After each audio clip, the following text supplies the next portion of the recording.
نحمدہ و نصلی علی رسولہ الکریم اما بعد بسم اللہ الرحمن الرحیم۔ نبی اکرم صلی اللہ علیہ وسلم کی بعثت سے قبل دور جاہلیت میں ماہ صفر منحوس مہینہ سمجھا جاتا تھا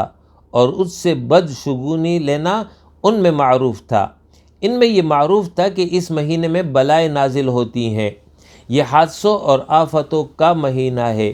تو یاد رکھیے کہ کوئی دن اور کوئی مہینہ بذات خود نہ منحوس ہوتا ہے، نہ راحت اور سعادت کا ذریعہ اور سبب ہوتا ہے، بلکہ انسانوں پر جو بھی تکلیف اور مصیبت آتی ہے اس کا سبب یا تو اللہ رب العالمین کی جانب سے آزمائش ہوتی ہے، یا پھر انسانوں کے اعمال اس کا سبب ہوتے ہیں، یا بطور سزا ان پر یہ مصیبت آتی ہے،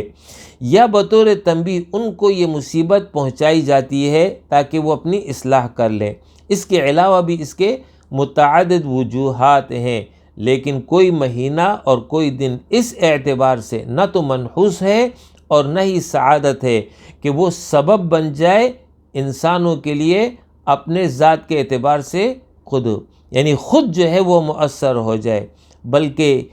ایک ہی دن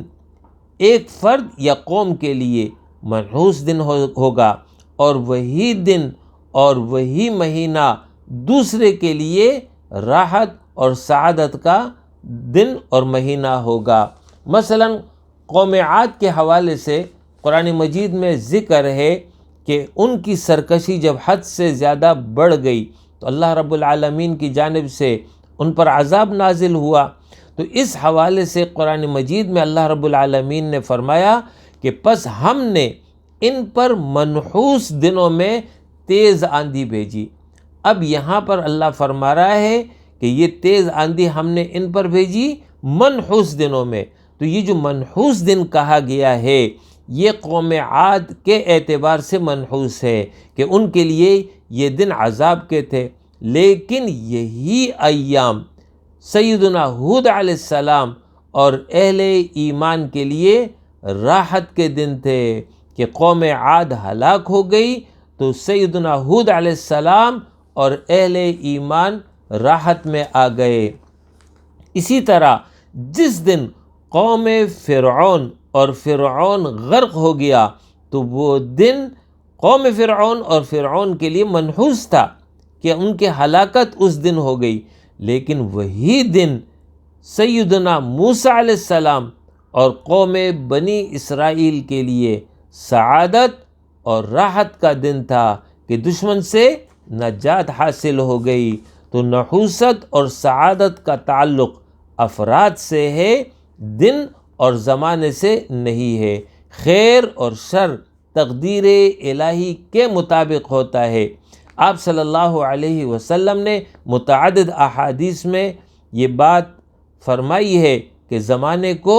برا مت کہو۔ مثلا سیدنا ابو ہریرہ رضی اللہ عنہ بیان کرتے ہیں کہ رسول اللہ صلی اللہ علیہ وسلم نے فرمایا کہ اللہ فرما رہا ہے کہ ابن آدم مجھے تکلیف پہنچاتا ہے اس طرح کہ زمانے کو گالی دیتا ہے، یعنی زمانے کو برا کہتا ہے کہ فلاں دن اور فلاں زمانے کی وجہ سے یا فلاں وقت کی وجہ سے مجھ پر یہ کیفیت داخل ہوئی، تو وہ دن جو ہے وہ منحوس وقت تھا، تو اس کی وجہ سے یہ کیفیت مجھ پر آ گئی۔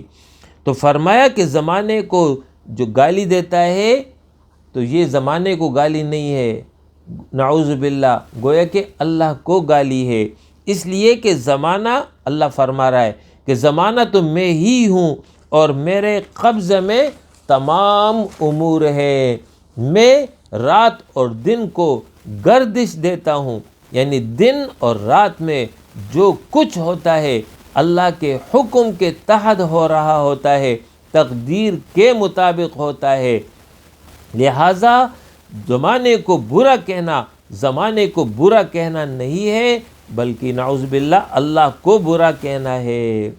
کہ اس نے میرے ساتھ یہ کر دیا۔ تو اس پر آپ صلی اللہ علیہ وسلم نے فرمایا کہ یہ کام نہیں کرو گے، منع فرما دیا ہے کہ زمانے کو گالی مت دو، اختیار کسی کا نہیں ہے، اختیار ایک اللہ رب العالمین کا ہے۔ اسی طرح آپ صلی اللہ علیہ وسلم نے سفر کے حوالے سے جو دور جاہلیت میں باتیں معروف اور مشہور تھی اس کی تردید فرمائی کہ بیماری خود بخود متعدی نہیں ہوتی ہے، بدشگونی کی کوئی حقیقت نہیں ہے، اور نہ ہی سفر کے مہینے میں کوئی نحوست ہے۔ یہ حدیث امام بخاری اور امام مسلم دونوں نے روایت کی ہے۔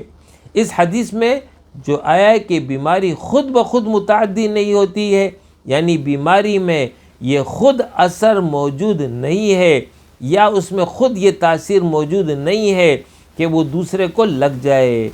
اور دوسرے کو بیمار کر دے، بلکہ وہ اللہ کے حکم کے تحت ہوتا ہے۔ یہ اللہ رب العالمین تاثیر اس بیماری میں پیدا کرتا ہے تو پھر وہ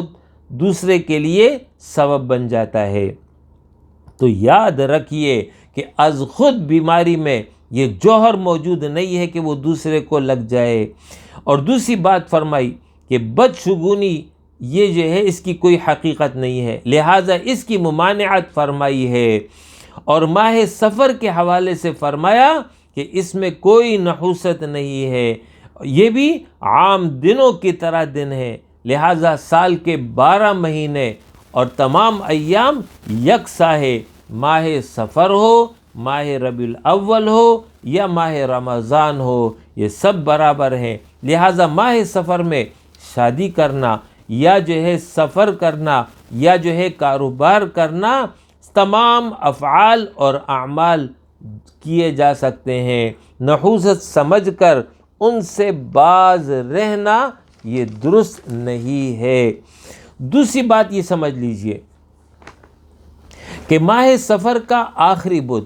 اس کے متعلق یہ مشہور ہے کہ اس بدھ کو آپ صلی اللہ علیہ وسلم نے بیماری سے شفا حاصل کی اور غسل صحت فرمایا۔